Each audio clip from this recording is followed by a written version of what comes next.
In this video, I'm going to share with you the 25 top lessons that I have learned from teaching online, both as an educator and as a coach in musical theater. So whether you teach in an academic institution or in your own private studio, whatever it is, whether it's asynchronous or a synchronous class, I'm going to share with you my top 25 lessons that I have experienced, so hopefully it will help you as well with your online teaching.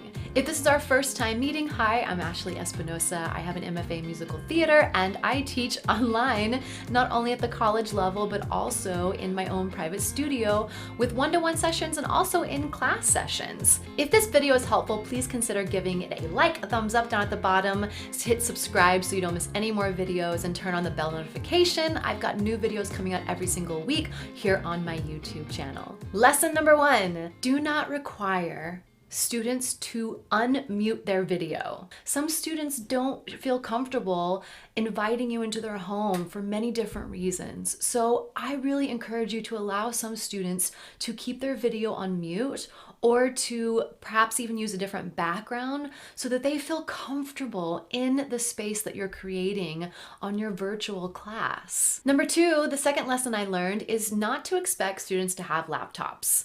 Many students are taking class with their cell phone. They're using an iPad, they're using a tablet, they're using their family member's computer or their family member's cell phone. So keep in mind that some students aren't going to be using a laptop, and remember that we all are using whatever device that we have available to us at the moment. Lesson number 3 is not to be frustrated when students arrive late to your online class.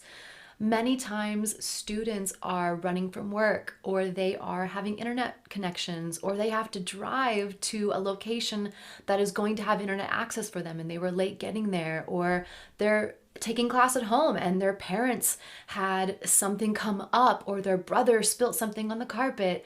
There are so many factors with taking online classes that we really want to keep in mind that students are dealing with a lot right now. And so keep in mind to not just be frustrated that they showed up late because they wanted to. They showed up late because something happened and it's really out of their control often. Lesson number 4 is don't expect students to have Wi-Fi connection at their house.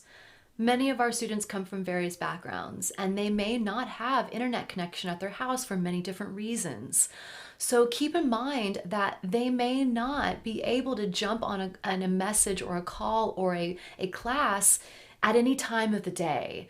They might have to go get their Wi-Fi at a coffee shop, or they might have to, right now when we're in the current pandemic crisis, they may have to drive to campus, sit in the parking lot, and get on Wi-Fi to upload their content. So keep in mind that Wi-Fi access is not going to be the same for every single student. Number 5 is having students do their work that they could be doing on their own in a virtual Zoom session or in a virtual video conference. It creates a lot of anxiety for students when you say, let's log on to Zoom and then we're all going to do our work on our own with our camera on. It creates this anxiety level because there's a computer staring at them that could even be recording them. So if you can, give them the assignment or the work you want them to do individually and have them do it on their own time. And then when you show up to create it, to talk about it together, make it more of an interactive discussion versus sitting there doing the work separately on their own with the Zoom or the video conference logged on. Lesson number 6 is don't expect students to have a quiet space that they can show up for a video conference or a video lesson or a class meeting. Many of our students are living with multiple family members. They may not have their own room. They may not have a quiet space available. And so be considerate of that. Number 7 is along the same lines. Don't expect every student to be comfortable allowing you as the teacher and everyone else in the class to be okay with letting them inside their home. When we turn on that video conference, if your class is synchronous, we're allowing people to come into our home, our private space. And some students are not comfortable with that. So understand that they're going to have some anxiety and allow them those options that I mentioned before about muting their video or muting their sound. And if they're having a lot of anxiety over showcasing what's in the room, really encourage them to use those backgrounds or those backdrops that we have, especially on Zoom. Lesson number 8 is Don't expect every student to have every program that you may be using in class already on their computer. Keep in mind that every student is not going to be able to download or purchase a program online for their classes. If it's a program that's outside of your platform, your learning platform, or you didn't provide them with the program, then consider giving them multiple options. Not everybody can afford Word. Not everybody can have a writing document or something that they can create a digital marketing paper.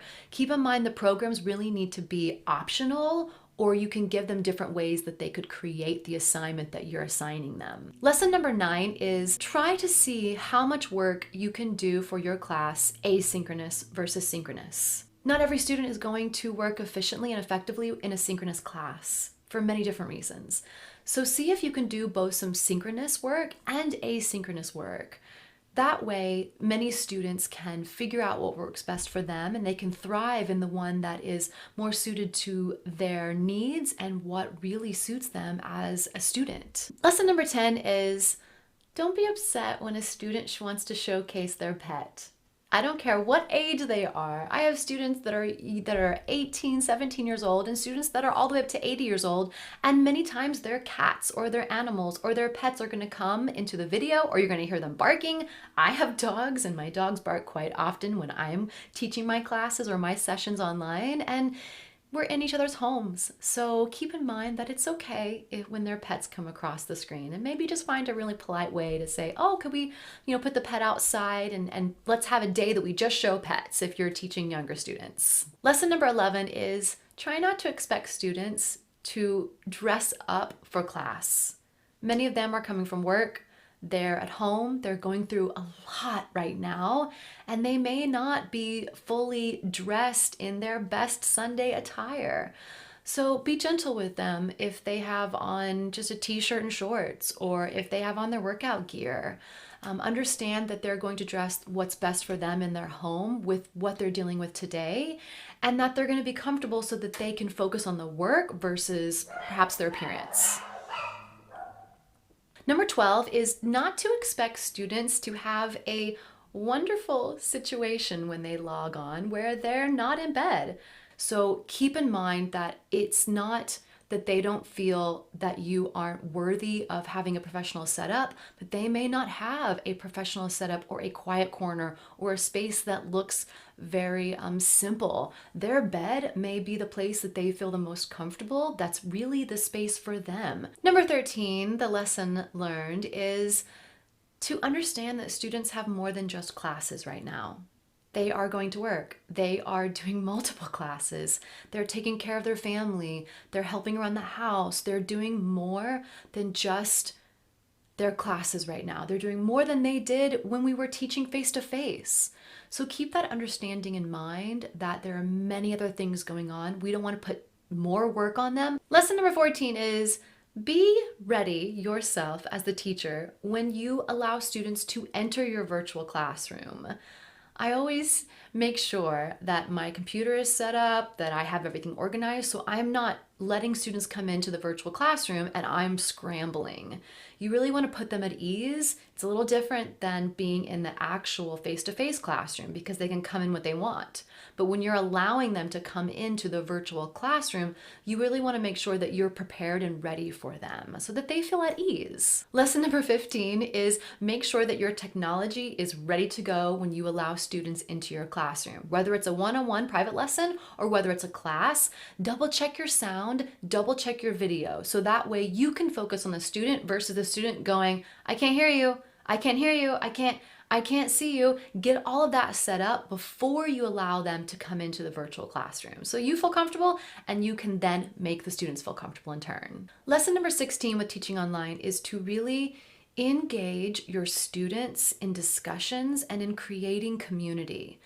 So versus just an online class being you speaking to them or lecturing to them, it's really vitally important for you to engage with them. Ask them a question, ask them You saw so-and-so nodded their head. Ask them why they nodded their head. They gave you a thumbs up. Pick a student to engage with and ask them to unmute their screen, or ask them if they feel comfortable unmuting their audio and responding. You really want to take the time to engage with them to get them involved as best as you can. Lesson number 17 is to create community. I really encourage you to find ways that you can offer the students community among themselves. It's not just about us leading them, it's about us guiding them and them starting to lead each other and share and engage as a community. Lesson number 18 is to ask for feedback.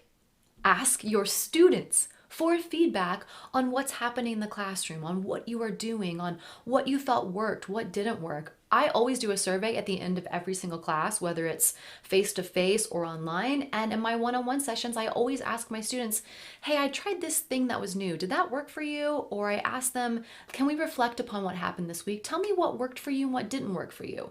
When you really ask their feedback, you're then saying, I hear you. I'm listening to you, and then I'm going to reevaluate my teaching pedagogy so that it's better for you, because we're all learning and growing together, especially with online teaching. Lesson number 19 is don't waste their time. Don't waste their time having them show up and listen to something that they could have watched, you could have done a video on. Try to make sure that if you are doing a synchronous class, that you're engaging with them and it's an activity or a group effort versus them just showing up and listening to you talk. Try to make that a video or something that they can read outside of class. And then when you show up to a synchronous class, you are then going to discuss it, because then it really wastes their time. Try to make sure if you're filling the time, it's with something that they are actually learning and engaging in. Number 20 lesson is don't expect the students to do more work because the class is online and it might seem easier to either us or to students, some students. Many students right now are going through so much that this is actually more challenging to them taking an online class because it's completely different. So try not to give them more work or expect more of them because they're perhaps home right now. It's actually more challenging. I would encourage you to do less assignments that have a higher impact. Lesson number 21 is create exciting, creative, different assignments. We can't all just have them do an essay. Maybe instead of doing an essay, you have them present a 1-minute speech about what they thought regarding a video you had them watch, or an article you had them read, or you had them create a prompt for the class and they have to ask the class to engage in something specific that they felt was something they want to dive into more or analyze more. Let the student take charge and let the student make the question for that assignment.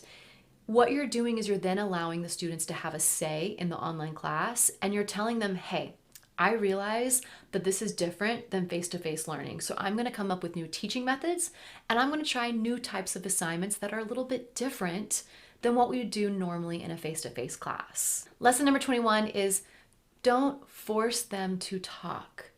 Some students don't feel comfortable face-to-face. Some students don't feel comfortable on a computer for whatever reason, or on video. So if they don't feel comfortable talking, perhaps give them a different assignment that will really make them feel comfortable, and you will get the same work from them or the same type of assignment from them that you can just tweak a bit for them. Number 23 is to have empathy for your students. This is something I've been really focusing on quite a lot. Not that we don't normally have empathy, but it's different now for them where they are as human beings, and learning on top of that is quite stressful. So just remind yourself to have empathy for every single student in every single moment, every single day, and how that might change for them. The way they're feeling, the way they're reacting because of what they're going through that may fluctuate on a daily basis. Number 24, the lesson that I've really been working on lately that I've found successful is start class with something positive. Whether it's a prompt or an affirmation, something you have them consider or think about, or something that you do as a group, a movement or a little exercise to get them physically moving. Ask them how they slept last night, ask them what their favorite movie was, ask them something exciting they did last week. Start out with something positive, no matter what you're teaching or what your class is going to be. And number 25, the lesson I have learned that is super important with online teaching is to be able to read the room. Even though we're virtually and teaching online, try to be able to read the feeling of the room. Are they listening? Are they attentive? Is there a reason they're not? Is there something that you can do to engage or switch it up a bit so that they're excited to be in class? Read the room and then see how you can adapt to get the response that you would like to in a positive, uplifting way. I hope this video helped you. If it did, please consider giving it a like, a thumbs up, click the subscribe button so you don't miss any more videos, and I will see you in the next video coming up very shortly. Have a wonderful week, keep teaching, and if you have questions, leave them down at the bottom for me. All right, bye.